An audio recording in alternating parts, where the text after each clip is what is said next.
नमस्कार दोस्तों आज हम लोग चर्चा करेंगे देवनागरी लिपि की उत्पत्ति कैसे हुई। इसके विषय में चर्चा करेंगे कि क्या धम्म लिपि से ही देवनागरी लिपि की उत्पत्ति हुई जो 12वीं शताब्दी ईस्वी के बाद दिखाई देती है और जिसे हजारों लाखों वर्ष ऐसा बताया जाता है। इस विषय में बहुत सारे लोगों ने लिखा है, लेकिन जो महत्वपूर्ण रूप से लिखा है वो लिखा है पंडित गौरी शंकर हीराचंद ओझा ने। उनकी पुस्तक भारतीय प्राचीन लिपि माला में देवनागरी और धम्म लिपि की उत्पत्ति के विषय में विस्तृत सूचना प्रदान की गई है।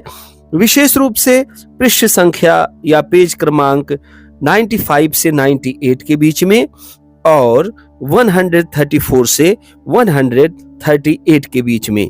तो इनके अंतर्गत आने वाले साक्ष्यों की चर्चा हम लोग करेंगे और पृष्ठ संख्या के आधार पर देखेंगे कि कहां किस प्रकार का विवरण वर्णित किया गया है या फिर क्या कहा जा रहा है धम्म लिपि और देवनागरी लिपि के बारे में।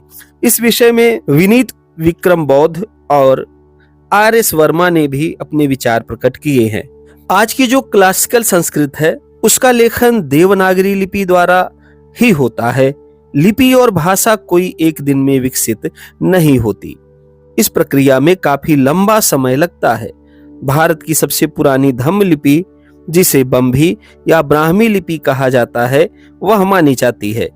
इसका जिक्र प्राचीन भारतीय लिपि माला, जो कि पंडित गौरी शंकर हीराचंद ओझा की पुस्तक है, उसके पेज क्रमांक 95 से 98 के मध्य प्राप्त होते हैं।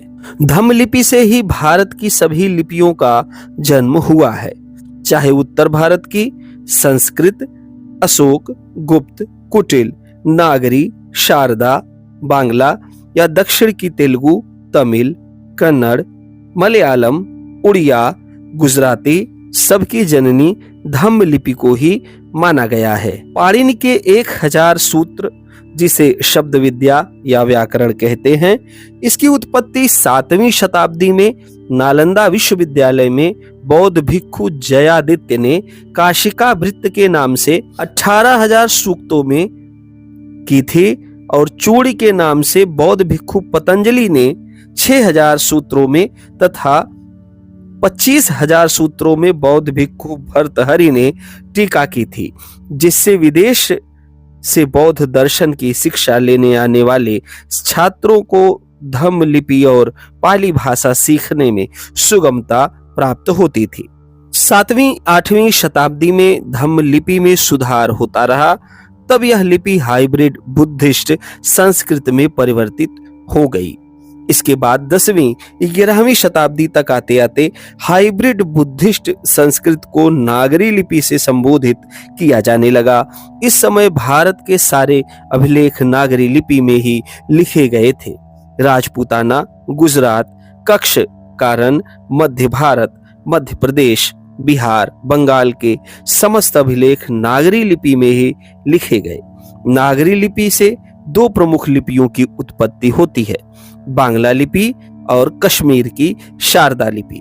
बांग्ला लिपि पुत्री और शारदा लिपि नागरी लिपि की बहन मानी जाती है। शारदा लिपि में ऋग्वेद की भोजपत्र में लिखी हुई पुरानी पांडुलिपि कश्मीर से ही प्राप्त हुई थी, जो आज भी भंडारकर इंस्टीट्यूट पांडुलिपि संग्रहालय पुणे में रखी हुई है। पुणे इंस्टीट्यूट ने ऋग्वेद की सबसे पुरानी तिथि 1464 ईस्वी की बताई है। इसके विषय में जानकारी यूनेस्को को 2007 में दी गई थी। इसी ऋग्वेद को आज तक हजारों लाखों वर्ष पुराना बताकर भारतीयोों को मूर्ख बनाया जाता रहा है, ऐसा बहुत सारे विद्वान मानते हैं। सारनाथ के उत्खनन से बुद्धिस्ट राजा जयचंद की दादी कुमार देवी, जो कि गढ़वाल वंशीय प्रतापी शासक गोविंद चंद्र गढ़वाल की पत्नी थी, उनका 12वीं शताब्दी का एक ताम्रलेख नागरी लिपि में ही प्राप्त हुआ था, जिससे यह पता चला कि जयचंद देशद्रोही नहीं थे, बल्कि वे सम्यक संस्कृति का, बौद्ध संस्कृति का पालन करने वाले बुद्धिस्ट राजा थे। इसीलिए पृथ्वीराज रासो नामक एक फर्जी पुस्तक लिखकर उनको बदनाम करने का प्रयास किया गया, ऐसी बातें विद्वान मानते हैं। 10वीं-11वीं शताब्दी में भारत के कई क्षेत्रों के राजाओं के अभिलेख दान पत्र नागरी लिपि में ही पाए गए, जैसे कोल्हापुर के शिलारवंशी, दक्षिण के मान्यखेट, पश्चिम के चालुक्य और देवगिरी के यादवों के शिलालेख। विजयनगर के तीनों राजवंशों के कई दान पत्रों में नागरी लिपि पाई गई है।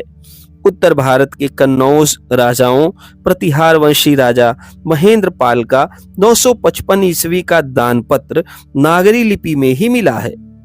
इसी वंश के राजाओं मेवाड़, बागड़ आदि गुहिल वंशियों सांभर, अजमेर, नागौर, नाडोल, जालोर, आबू, बदायूं, काठियावाड़, गुजरात के चालुक्यों, मालवा के परमार, ग्वालियर के दूबकुंड, नरवर के कछवाहों, चंदेल, कलचुरी वंशियों के दानपत्र शिलालेख नागरी लिपि में ही मिलते हैं।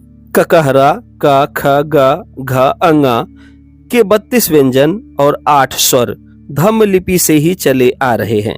बाद में 4 और स्वर देवनागरी लिपि में जोड़े गए। इस प्रकार स्वरों की संख्या बढ़कर 12 हो गई। धम्म लिपि में आधे रा का प्रयोग नहीं होता था।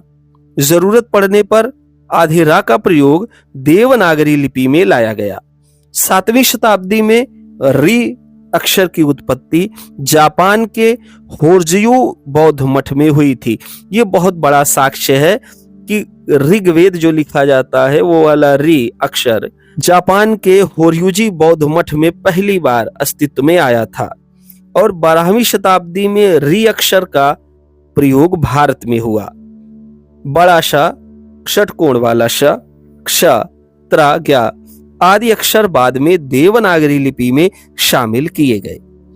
उपरोक्त के अनुसार 10वीं-11वीं शताब्दी तक नागरी लिपि भारत के कई क्षेत्रों के दान पत्रों, स्तंभों, अभिलेखों, शिलालेखों में मिलती है। 12वीं शताब्दी के बाद नागरी लिपि देवनागरी लिपि में परिवर्तित हो जाती है, अर्थात आज की जो संस्कृत भाषा देवनागरी लिपि में लिखे हुए लेख हैं उसकी उत्पत्ति 12वीं शताब्दी ईस्वी के बाद कभी हुई मानी जा सकती है। तो बहुत सारे दक्षिणपंथी विद्वान और विशेष रूप से ब्राह्मण धर्म ग्रंथ यह कहते हैं कि देवनागरी लिपि में लिखी हुई बातें लाखों हजारों वर्ष पुरानी है, त्रेता, द्वापर, सतयुग और कलयुग युगों की है। इस प्रकार से संस्कृत भाषा और देवनागरी लिपि कई लाख वर्ष पुराने हैं, जो कि पंडित गौरी शंकर हीराचंद ओझा के प्रमाणों के आलोक में गलत सिद्ध होते हैं और इनकी प्राचीनता 12वीं शताब्दी ईस्वी के आसपास जाती है। इस समय भारत में मुसलमान आक्रांताओं का प्रवेश हो चुका था और धीरे धीरे करके दिल्ली सल्तनत की स्थापना होने वाली थी। इसी क्रम में जब देवनागरी लिपि का प्रयोग बड़े पैमाने पर किया जाने लगा, तब शायद 1464 में जाकर के ऋग्वेद के कुछ पन्नों का लेखन किया गया और शास्त्रीय संस्कृत का प्रयोग किया गया, जो कि संस्कृत में भी बहुत बाद की है। सबसे पहले पिजिन संस्कृत है, जो कि हमें रुद्रदामन के जूनागढ़ अभिलेख में दिखाई देती है। फिर बुद्धिस्ट हाइब्रिड संस्कृत है, जिसके विषय में आंग्ल विद्वानों ने बुद्धिस्ट हाइब्रिड संस्कृत की डिक्शनरी ही बना रखी है। और इसके बाद संस्कृत अपने अगले चरण में जाती है और उसे क्लासिकल संस्कृत कहा जाता है। और इसी क्लासिकल संस्कृत भाषा में और देवनागरी लिपि में ब्राह्मण ग्रंथों को लिखा गया है।